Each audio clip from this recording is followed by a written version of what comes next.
Hey,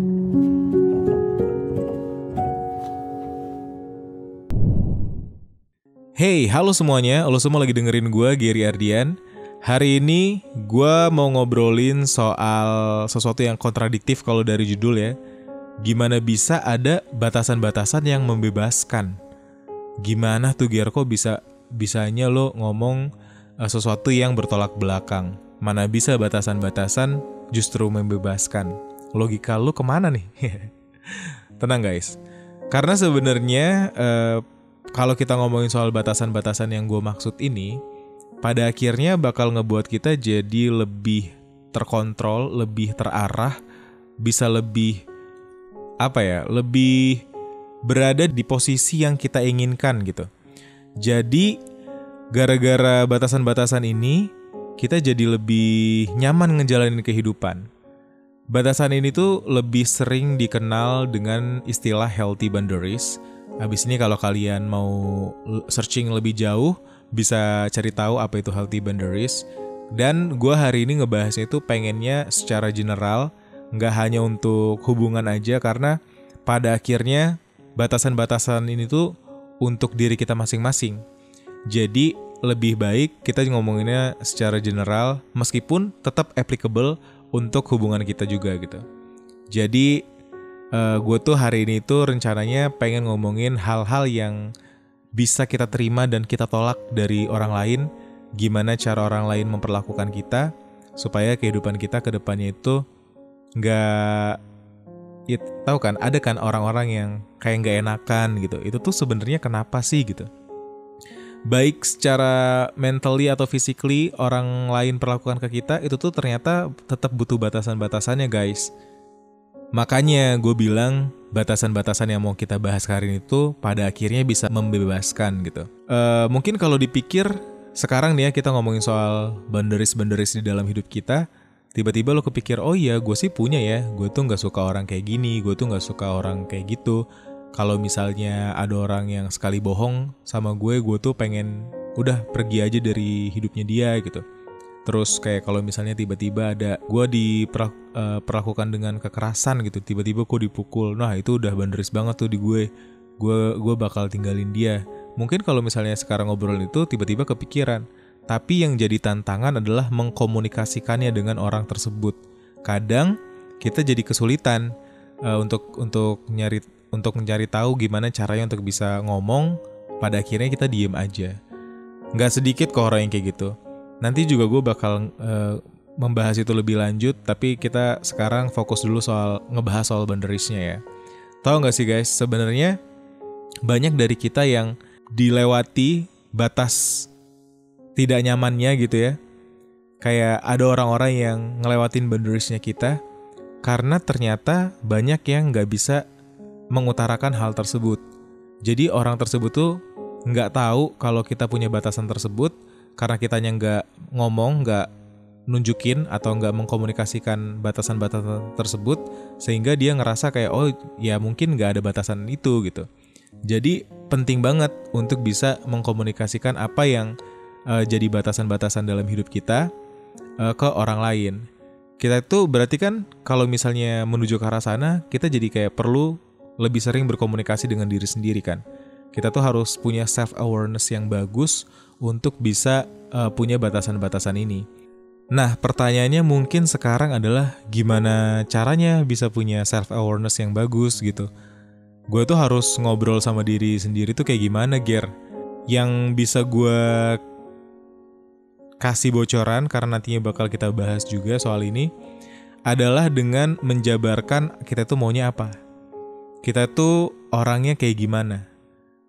Dan itu gak bisa kita tentukan dari lingkungan atau orang di sekitar kita, karena nanyanya harus ke dalam, ke diri kita sendiri. Kita tuh butuhnya apa sih? Kita tuh maunya kayak gimana? Apa hal yang bikin kita gak suka dan lain sebagainya. Hal-hal ini tuh biasanya bakal muncul kalau ada triggernya. Kalau misalnya ada peristiwa-peristiwa yang bikin kita jadi tahu kalau ini tuh hal yang buruk kalau dilewatin sekali lagi gitu. Jadi kita ngasih batasan ke hal tersebut.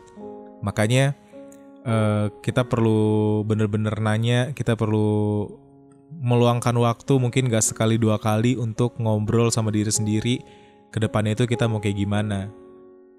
Jujur dulu gue bukan tipe yang bisa-bisanya memberikan batas ke diri gue sendiri. Bahkan barusan gue ngobrol sama teman-teman, ngobrolin soal boundaries juga. Gue ditanya kalau gue boundaries yang paling susah buat dijaga gitu ya dari dulu tuh apa gitu, atau batasan yang nyampe hari ini tuh gue tahu untuk menentukan batasan tersebut itu susah banget, bahkan mungkin kadang terlanggar aja gitu.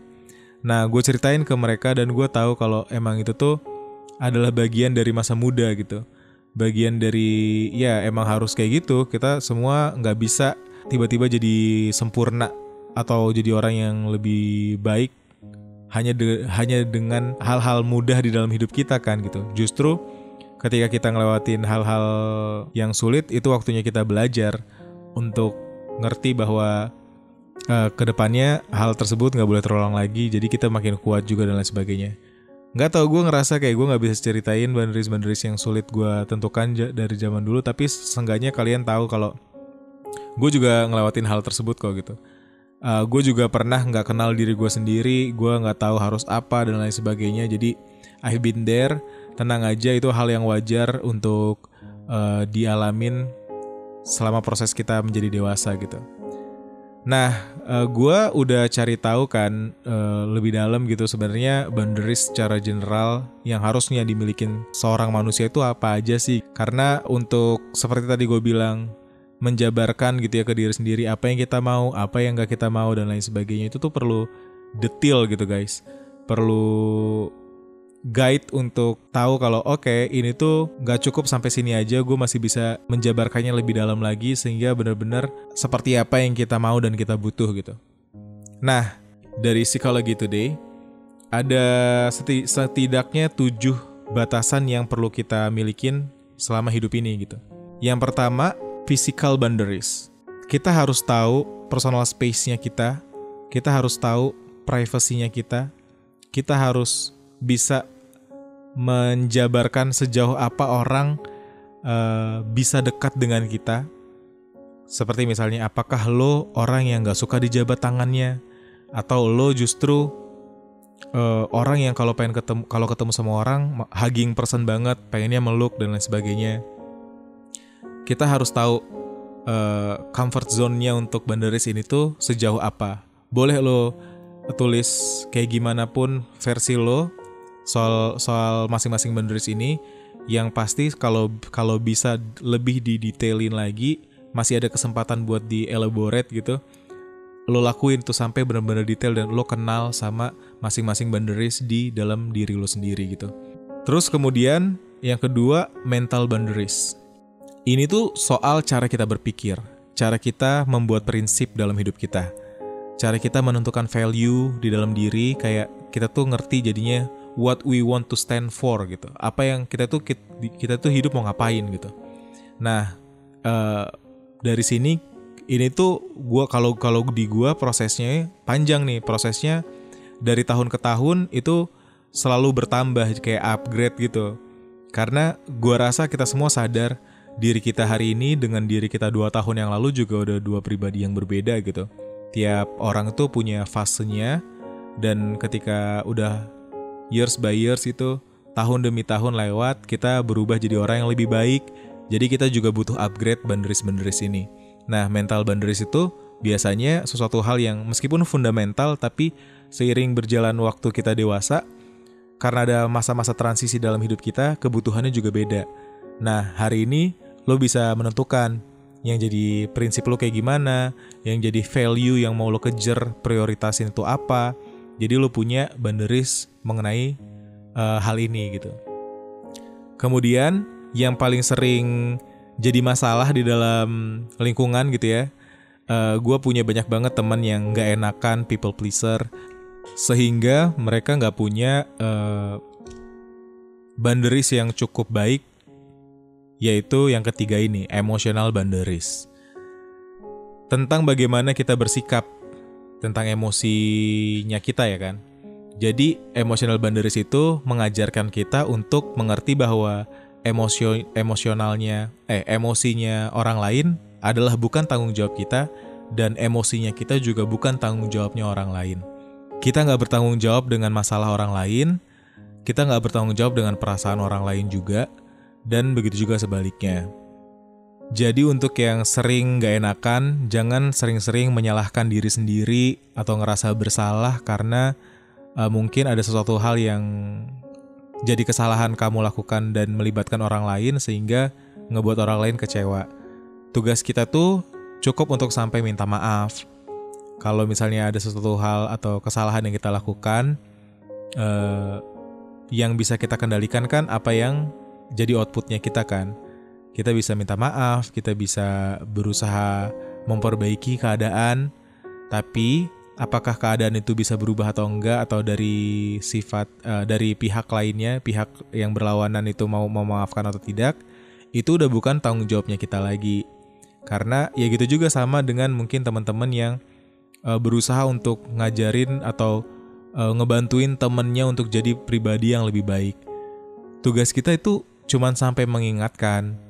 Tugas kita tuh cuman sampai berusaha untuk memberikan sudut pandang baru buat orang yang kita sayang ini itu, atau orang yang terdekat kita ini, sehingga dia mengerti ada sudut pandang lain yang mungkin bisa diterapkan dan jauh lebih baik buat dia. Tapi apakah perubahan yang dilakukan orang tersebut itu tanggung jawab kita? Bukan. Kita harus mengerti bahwa emotional boundaries ini tuh perlu dibikin kan. Mungkin ada beberapa dari kalian yang nyampe hari ini tuh masih kesulitan. Bahkan beberapa teman gue juga masih merasa kesulitan di bagian ini. Ya pelan-pelan belajar guys. Karena untuk ngubah sebuah habit, kita tuh butuh sesuatu yang repetitif, yang diulang-ulang terus. Jadi setiap ada kesempatan untuk mengerti bahwa emosionalnya seseorang itu bukan tanggung jawab orang lain, jadi gunakan kesempatan tersebut supaya makin terlatih ke depannya. Yang berikutnya berarti yang keempat ya, itu ada financial boundaries. Jadi gimana kita mengatur uang, gimana kita mau memakainya, kebijakan apa yang mau kita taruh untuk, misalnya kamu udah punya gaji sendiri, mau berapa persen dipakai untuk nabung, mau berapa persen dipakai untuk makan dan lain sebagainya, itu harus ada boundariesnya supaya kita bisa manage uang kita, finansial kita jadi lebih baik. Ini tuh penting banget guys, apalagi di umur-umur yang semakin dewasa. Kalau misalnya kita mengabaikan ini terus, wah efeknya, dampaknya banyak banget deh. Misalnya boundaries yang gue bikin untuk finansial nih ya, gue tuh gak mau ngutang sesuatu yang konsumtif. Dan kalau bisa gue juga gak ngutang sesuatu yang produktif juga. Pokoknya hutang tuh gue jauhin. Apalagi yang konsumtif, yang gue tahu ini tuh nilainya bakal turun, atau ini tuh sebenarnya nggak ada gunanya banget. Apalagi sesuatu hal yang bunganya besar, itu saat ini gue lagi berusaha jauhin dan jadi boundaries gue. Nah kalau kalian gimana? Mungkin kalian versinya sendiri, masing-masing beda, bisa tentukan, tapi harus jadi sesuatu hal yang paling baik buat dilakukan sekarang, oke? Terus selanjutnya yang kelima berarti ya, ada moral boundaries. Ini juga banyak yang sering kesulitan. Karena ini tuh soal perilaku yang tidak bisa kita tolerir. Masing-masing orang berarti beda dong. Misalnya boundariesnya gue gak bisa dibohongin, gue gak bisa diselingkuhin, gue gak terima kalau ada yang berlaku kasar sama gue. Itu boundaries yang gue tahu kalau ketika itu terjadi, gue harus segera pergi dari entah apapun hubungan itu, mungkin pertemanan atau pacar gue gitu, atau kalau keluarga nggak bisa diputusin ya tali kekeluargaannya, tapi gue tahu gue nggak boleh ada di situ. Tahu kalau itu boundaries yang harusnya nggak dilanggar, apalagi sama orang tersayang, apalagi sama keluarga gue sendiri gitu. Jadi kalian juga harus menentukan apa yang jadi moral boundariesnya kalian gitu. Yang kalian tahu ini tuh hal yang sebenarnya kalau misalnya dilakukan oleh orang lain, kalian pasti bakal kesel banget. Mungkin kalau misalnya di sosmed ngelihat ada yang diselingkuhin gitu, kalian bakal kesel sama siapa yang selingkuh gitu ya. Tapi kalau di hubungan sendiri, kenapa nggak bisa adil gitu? Kayak misalnya kenapa di hubungan sendiri kamu diselingkuhin tapi masih justru tetap berusaha ada di situ gitu. Itu kan sesuatu hal yang bisa terjadi karena selama ini mungkin gak pernah ada obrolan sama diri sendiri soal batasan-batasan ini gitu. Jadi kalau misalnya pernah ngalamin yang berhubungan sama moral boundaries, coba dijadikan list gitu, masuk ke dalam list boundaries kalian, supaya kedepannya kalian tuh ngerti kalau seenggaknya kalian udah pernah janji sama diri sendiri untuk tidak mau ada di posisi itu lagi. Yang keenam, spiritual boundaries.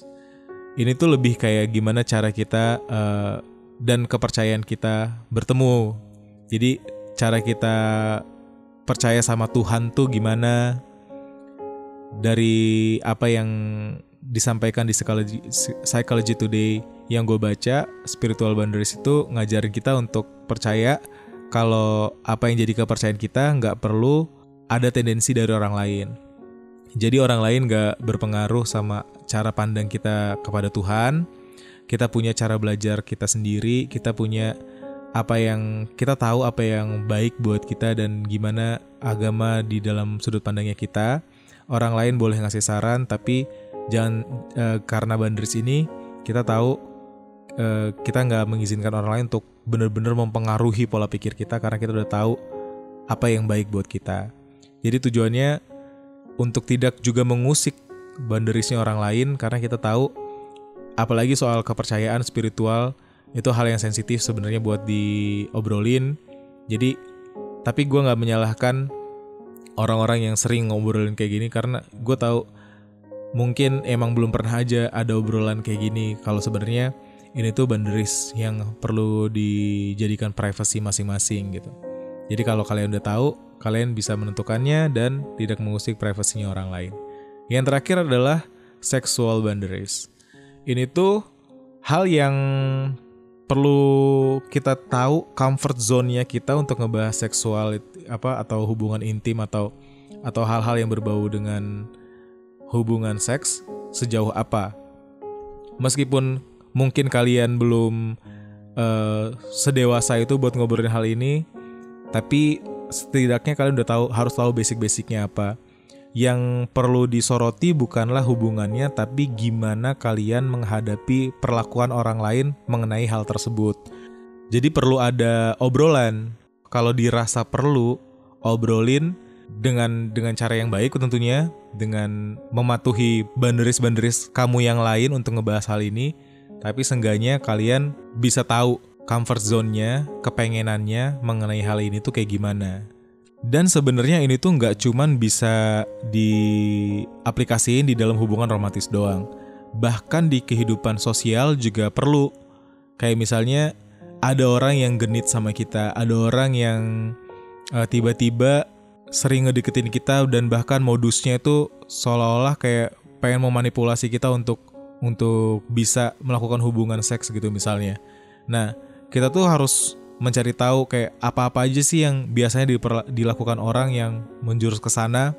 Jadi kita misalnya bisa membatasi diri kita dengan oke, gua nggak boleh minum alkohol di tempat publik sampai pass out atau sampai gua nggak terkontrol. Jadi mencegah gua untuk dibawa lari sama orang lain misalnya kayak gitu. Atau lo juga bisa membatasi diri lo yang pada akhirnya berakibat ke kekerasan seks gitu. Dengan misalnya kalau misalnya ngobrol sama lawan jenis, gue tahu tempatnya nggak boleh sepi dan lain sebagainya. Ke arah sana juga itu penting banget guys. Jadi nggak cuma melulu harus ngomong sama pasangan, tapi kita juga bisa ngobrol sama diri sendiri untuk membatasi hal yang berhubungan dengan kehidupan sosial yang ada di sekitar kita. Jadi kalau gue recap lagi, kita tuh perlu punya batasan-batasan, physical boundaries, setelah itu mental boundaries, emotional boundaries, moral boundaries, spiritual boundaries, dan sexual boundaries.